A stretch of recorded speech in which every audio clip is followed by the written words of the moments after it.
Welcome to Promote, Profit, Publish. I'm your host, Juliet Clark. And before we get started today, want to send you over to grab a copy of my new book, The Author Success Handbook. If you want to build a platform, there is a step-by-step way to do it that maximizes results.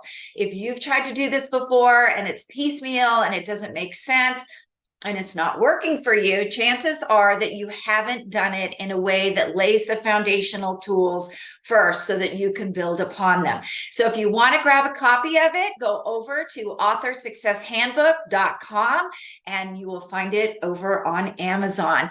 So today's guest is Kristy Boyd Johnson. I always call her Chris. Chris is one of our editors and book developers that we work closely with to make sure that we have the best quality books out there.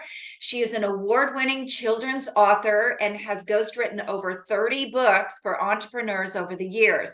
She is a sought-after developmental editor and transformational book coach. She recently launched Starseed Journey Retreats because she can't imagine anything better than going to a beautiful location with beautiful people who want to reconnect with their deepest selves through writing. And I agree, who wouldn't want to do that? You can get a lot of writing done when you walk away from the family and the daily grind and just put yourself in a beautiful location where you don't have any outside interruptions. So stay tuned for our interview with Chris. Welcome, Chris. It's great to have you on the show today. Thank you, Juliet. I am so thrilled to be here. It's always awesome. I know you talk to me like every day. So I talk a little bit more about book development, because when this comes out in August, even though we're recording it in June, that's really the time that entrepreneurs or pretty much everyone starts thinking about, what am I going to put together? What is going to be my accomplishment in the next year? So this is really when, if you're thinking about writing a book, you have to start thinking about, am I going to be serious about it? Is it a 2024 goal? What do I need to do for my next steps? And the first step in this process is really about hiring a book developer and taking the idea out of your head and getting it onto paper in a cohesive, understandable manner. So let's start with nonfiction. Okay. How do you do that? Say I have an idea for a book called The Author Success Handbook. That's a great title right away. There you go. And so I come to you and I say, Chris, I got this idea. I don't know if anybody will read it. Actually, I do know lots of people will read it. But what I'd like to do is put together something so that they know the order of it. So kind of a step-by-step guide, if you will. So how do we do that? How do we take me through the process of how you would work with that? Okay, well, first of all, that's actually quite a well thought out plan to begin with. Many authors don't even start with that. They just have this idea for a book floating around, and it's not well defined. It's just a general idea. So the first thing that most people have to do is they have to get really clear on what exactly it is they want to talk about in their book. For nonfiction, especially for entrepreneurs who are building a business around it, that requires focus. It requires you to sit down and really get clear about, because there's probably about a million ideas, but putting a million ideas in a book, first of all, gives you a gigantic, huge it's not a marketable thing. You have to focus in, and you also want to make it reader friendly. So deciding what is it I want to talk about and how do I want to approach it. You already have the idea that you want to do a step-by-step guide. So we have an approach already. So that's amazing. That's like a huge leap forward. So the first step, if we back up a little, is how do you want to approach it? Is it a how-to guide? Is it step-by-step? Is it a general information? Is it some kind of strategy for your audience? Is it informational to help educate them, we have to get there. Usually that's the first conversation I have with a client is because they come to me with a vague idea and we have to get clear. And we also have to get really clear on who we are talking to, because I'm sure that you as a publisher have experienced the "my book is for everybody" phenomenon. Everybody needs to read my book. No. Yeah, in fact, it's very interesting. We took on somebody in March of this year, and he brought me the book, and I had him go through the Build Your Author Avatar program. And he went back to the drawing board with his book developer because they didn't really define that well enough. And I had them also read Why They Buy. And he had no idea about the different, archetypes for why people buy. So he went back to the drawing board to make changes to the book because it was sort of written for everyone in a particular demographic, and he needed to get it down and niched a little bit more. So I come to you and I have this idea. I know who my audience is. What are our next steps? I know there's some storytelling in there, and you and I have sort of experienced that storytelling usually goes at the beginning someplace, but you have to be able to tell your story efficiently without what we've experienced is a whole book of victimhood, because usually when you're trying to do this, you're trying to be inspirational. So you're telling your story, people resonate with it, but then you have to move on to the inspirational stuff and how you're going to help them. Yes, the personal journey story of the author of how I got to this place to write this book. It also includes a little bit of what makes me someone you should listen to when you read this book. And it is the first thing I actually have them do. Now, I personally am a big believer in what we affectionately call the vomit draft. Yes. Which is a way of bypassing that inner critic of who's going, "Oh, you can't do this. Who are you to write a book? No one's going to listen to you." We have to get that voice to shut up. And the way to do it is to say, okay, we're going to start easy. We're going to just talk about you. You're going to tell me your story. You're going to tell me how you got here. And you're going to tell me why you want to write this book. And in the course of doing that, you're going to just get it all down on paper. That's the only thing. And when that voice rears its ugly head, you say, I don't have, don't edit before editing. When you're in writing, be in writing, don't edit until editing comes way later. That's essentially what writer's block is. You start editing yourself before you're through writing, and then it just shuts you down. So so it's like, get that story down, and then if we're working with me, then we go through that. We can do some fine tuning. We can get really clear. We can take out anything that kind of seems victim-y or extraneous or doesn't really apply, and we focus it. Then we can get into, I have a strategy that I teach. In fact, I have a workshop coming up in August where I'm going to teach people the strategy on a really fun and easy way to outline the book.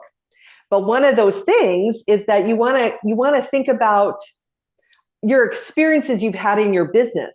You chances are about 99.9% that you've had funny stories happen in your business. You've had serious stories happen in your business. You could have, depending on what the business is, you could have excellent anecdotal stories about how successes, not just testimonials, but actual case study type things. It kind of depends on what it is you're writing about. That we want to make sure we figure that out. But the way to figure it out isn't to just bomb your reader with everything all at once. So we want to make sure we kind of weave it in. And so that's one of the big advantages of working with a book developer is like we go, okay, so the next step I want you to do this, and then the next step I want, and it seems very, very easy. When I worked with Sam Eaton, it was we went through the process, and she would send me each chapter as she did it. And I edited it, we put it together in a first draft, then we went through it and we lined it all up. We were done in 5 months. Raw idea to finished manuscript to you for publishing in 5 months, which is very good. Yeah, Because so many people, they're like, I've had this idea for years. Okay, well, let's make it real. It doesn't have to take you 3 years to write a book. It can take you 5 months. That's one of the beauties of working with someone like me who knows how to put a book together and knows how to guide you through the process. Yeah, and can keep you on task as well. One of the other things that you and I encountered recently, I know you did more than me, is when somebody's writing a self-help book, there is that narrative, that story at the beginning where you share, but then the book has to be about the healing. We just experienced a book that was about suicide, and it was all about the author, not all about how you could avoid these situations and help. So that's another thing that you do as well, is go back and you're kind of that critical eye. And you guys have to remember, editors always use red. So it seems really critical at the time. I don't know if I ever told you this, Chris, but my very first book was edited by Stephen King's first editor. And it wasn't a send it to me on a disc or a send it via email. I had to print out the manuscript and mail it to him. And when I opened it up on the mail back, I was just about in tears. There was so much red there. Yeah, that's true. That does happen, and you do have to be ready for that. But it happens less if you work with a developer from the beginning. Right. Because then when we get to editing, it's really a lot of fine tuning, and it's not so much of the slitting open your wrists and then bleeding all over the page phenomenon that it was, I think that was the point where I learned that I was a good storyteller, but not so great a writer. And that phenomenon happens too, where the author I'm working with has the story, and then I edit a lot to help them communicate it in a way that's clear. I can't tell you how many times I've called a client and said, okay, I'm on page 42 in this paragraph. Do you mean this or do you mean that? Because you could interpret this. And then I have to get clear with them so that I can fix it and make it communicate, because sometimes it comes across in a way you do not want to communicate. Exactly. And one of the things, I tell my authors all the time is, you may be a writer, but you're probably not a copywriter.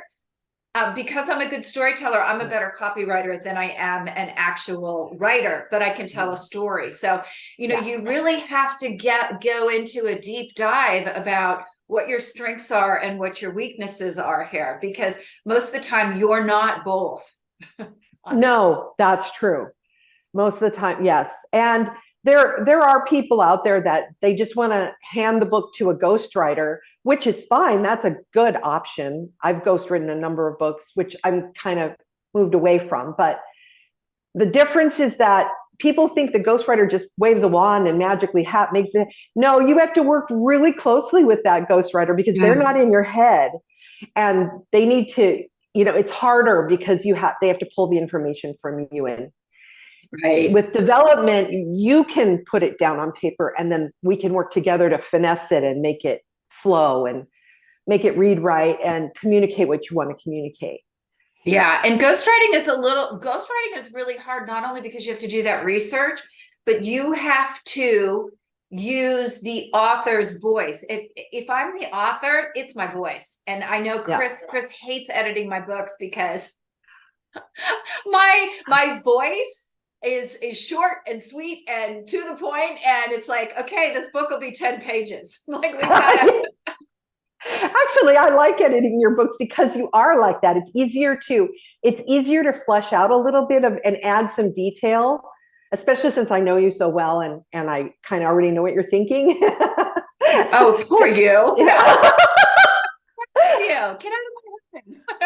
It's easier to do that than it is to wade through a bunch of extraneous information and then have to explain to the author that they don't have to repeat themselves 18 times, that once was enough. Yeah. And that's very difficult because they feel like you're cutting out all the good parts of their book. And it's like, no, you're overwhelming your readers with too much information, and you're repeating yourself over and over, but it's from my soul. Yeah, okay, but can we like just communicate that soul one time? Because we always have to be thinking about the reader. The writing the book is about the author. Mm-hmm. Reading the book is about the experience of the reader. The book itself is for the reader. Right. So it's all about the reader's experience. Yeah. So we want to stay focused on what they're getting out of it, because when they read it, we want them to come to you for your business. We want to help you build an audience. And if it's all about you, like that suicide book where the author wrote all about him, his feelings about it, his feelings and what he did, it came across as this self-aggrandizing, look at me, I went through this heroic thing, and it just fell flat. It just didn't work. Yeah, whole lot of mansplaining. I usually wanted to say that, so that's kind of funny.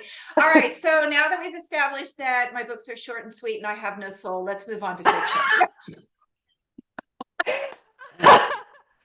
But see, that's the beauty of your books, Juliet, is that they're you. They're totally you, and then we just add stuff in to make it a little clearer for the audience who might not know everything you know, because you're brilliant. So. Oh, well, thank you. That's why I have these people on my podcast, because they forever feed me grapes and no, I'm just kidding. Okay, so let's move on to fiction, because you also have a fiction workshop coming up, and you guys, fiction is so fun to write, but finding an audience can be really, really different. And you have to build effective characters. So I'm going to give you, and you guys, you're going to hear this on next week's podcast too, because I just recorded it. It's kind of funny. My son is writing his first fiction novel. And so we're having a discussion in the kitchen. My daughter and my son-in-law are there, and Tyler is telling us about this character in his book. And she is half human, half, I think you call it a demi something, half demi-human. Demi-human. And all of a sudden, my son-in-law, who reads a lot of fantasy, he says, "You have furries in your book?" And there's like this brawl in my kitchen about, she's not a furry. Well, she sounds like a furry to me. Well, who's going to read your book? My daughter actually said this. Who's going to read your book? Are you going to go to furry conferences to sell it? And so character development and the story, and because you got to be really good, otherwise people are going to think your characters are something they're not. Yeah, that's true. Characters have to be very well drawn, and the typical problem I see with characters in fiction is that there's way too much of the author in the character.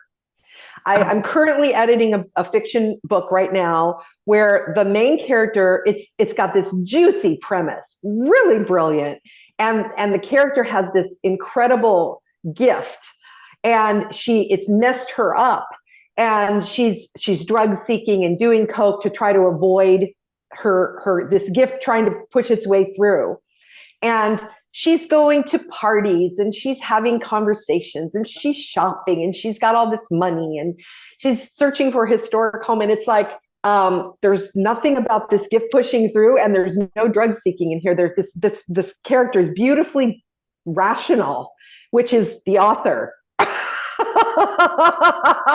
The author's like that.